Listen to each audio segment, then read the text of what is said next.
આજે આપણે એક બહુ જ અગત્યના વિષય પર ચર્ચા કરવાના છીએ કે કેવી રીતે તમે સરકારી સિલાઈ મશીનની સહાય મેળવીને ઘરની આવક વધારી શકો છો અને સાચા અર્થમાં સ્વાવલંબી બની શકો છો. સૌથી પહેલાં તો સ્ક્રીન પર દેખાતો આ આંકડો જુઓ, 15,000 રૂપિયા.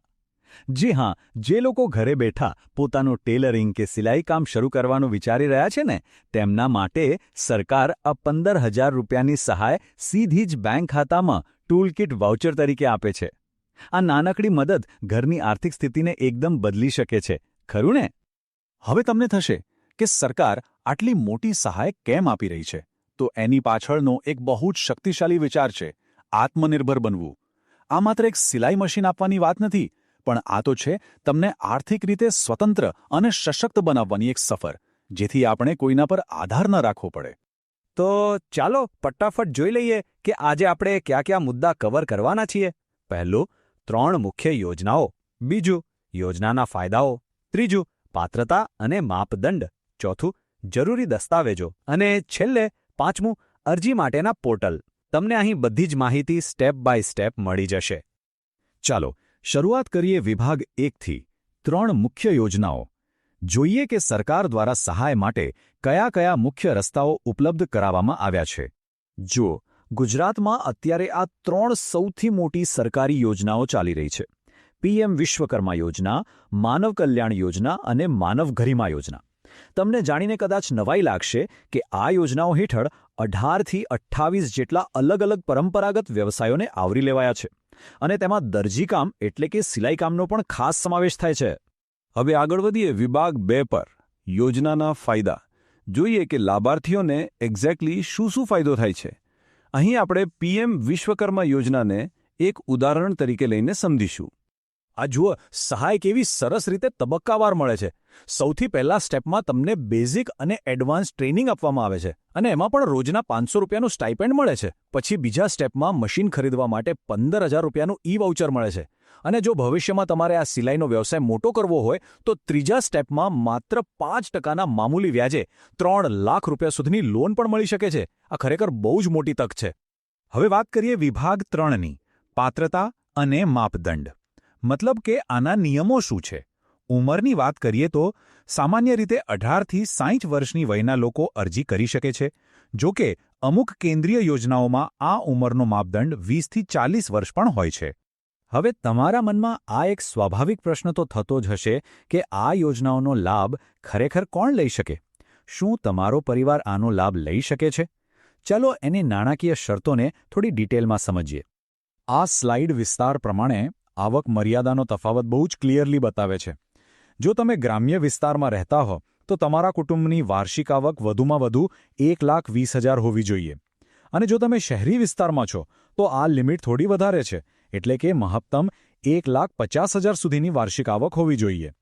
પણ ઊભા રહો, અહીં એક બહુ જ અગત્યનો અપવાદ પણ છે. જો અરજદાર એસસી કે ઈબીસી કેટેગરીમાંથી આવતા હોય તો માનવ કલ્યાણ અને માનવ ગરિમા યોજનામાં આ વાર્ષિક આવક મર્યાદા સીધી વધારીને 6 લાખ રૂપિયા સુધીની કરી દેવામાં આવી છે. આ એક બહુ મોટી રાહત છે, ખરું ને? અને હા, અહીં એક બીજી પણ ખાસ વાત છે જે તમારા માટે ખુશખબર બની શકે છે. જો તમારા કુટુંબ પાસે બીપીએલ કાર્ડ છે અને તેનો સ્કોર 0થી 16ની વચ્ચે આવે છે તો અરજી કરતી વખતે તમારે આવકનો દાખલો આપવાની બિલકુલ જરૂર જ નથી. મતલબ કે તમારી પ્રોસેસ એકદમ સરળ થઈ જશે. હવે જરા ધ્યાન આપજો, કારણ કે ઘણા લોકો અહીં જ મોટી ભૂલ કરી બેસે છે. એક અત્યંત કડક નિયમ એ છે કે અરજદારે ભૂતકાળમાં આવી કોઈપણ સમાન સરકારી યોજનાનો લાભ અગાઉ લીધેલો ન હોવો જોઈએ. ડબલ બેનિફિટ નહીં મળે. આ નિયમ એટલા માટે રખાયો છે જેથી સહાય ખરેખર નવા અને જરૂરિયાતમંદ લોકો સુધી પહોંચી શકે. તો ચાલો હવે આવીએ વિભાગ 4 પર, જરૂરી દસ્તાવેજો. આ સૌથી પ્રેક્ટિકલ સ્ટેપ છે. ફોર્મ ભરવા બેસો ત્યારે હાથવગું શું રાખવું એ જાણવું અત્યંત જરૂરી છે. અહીં આપેલું આ ચેકલિસ્ટ બરાબર નોંધી લેજો. તમારી પાસે મુખ્યત્વે આધાર કાર્ડ, રેશન કાર્ડ, આવક અને ઉંમરનો પુરાવો, અને જો લાગુ પડતો હોય તો જાતિનો દાખલો હોવો જોઈએ. આ સાથે ઈ-શ્રમ કાર્ડ, પાસપોર્ટ સાઇઝનો ફોટો અને બેંક પાસબુક પણ તૈયાર રાખજો. આ બધા ડોક્યુમેન્ટ્સ પહેલેથી જ એક ફાઇલમાં વ્યવસ્થિત ગોઠવી રાખશો ને તો અરજી કરવામાં કોઈ જ ટેન્શન નહીં રહે. છેલ્લે વાત કરીએ વિભાગ 5ની, અરજી માટેના પોર્ટલ. ડોક્યુમેન્ટ્સ તો ભેગા થઈ ગયા, પણ હવે એને જમા ક્યાં કરવાના? ઓનલાઈન અરજી ક્યાં કરવાની? આ બહુ જ ક્રુશિયલ પોઈન્ટ છે. સાચી યોજના માટે સાચા પોર્ટલ પર જવું જરૂરી છે. આ ટેબલ મુજબ માનવ કલ્યાણ યોજના માટે તમારે ઈ-કુટીર વેબસાઇટ પર જવાનું છે. માનવ ગરિમા યોજના હોય તો ઈ-સમાજ કલ્યાણ પોર્ટલનો ઉપયોગ કરવાનો.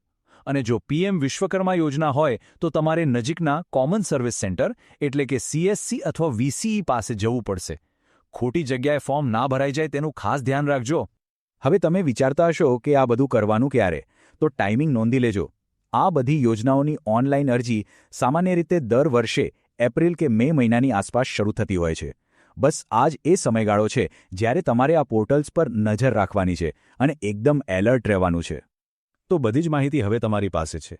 મારો છેલ્લો પ્રશ્ન એ છે કે શું આ આવનારા એપ્રિલ-મે મહિનાની વિન્ડો માટે તમારા ડોક્યુમેન્ટ્સ તૈયાર છે ખરા? જો ના હોય તો રાહ શેની જુઓ છો? આજે જ કામે લાગી જાઓ. આત્મનિર્ભર બનવા માટેનું આ પહેલું અને સૌથી મજબૂત કદમ છે. આશા છે કે આ માહિતી તમને ખૂબ જ ઉપયોગી થશે. આવી જ કામની માહિતી સાથે ફરી મળીશું.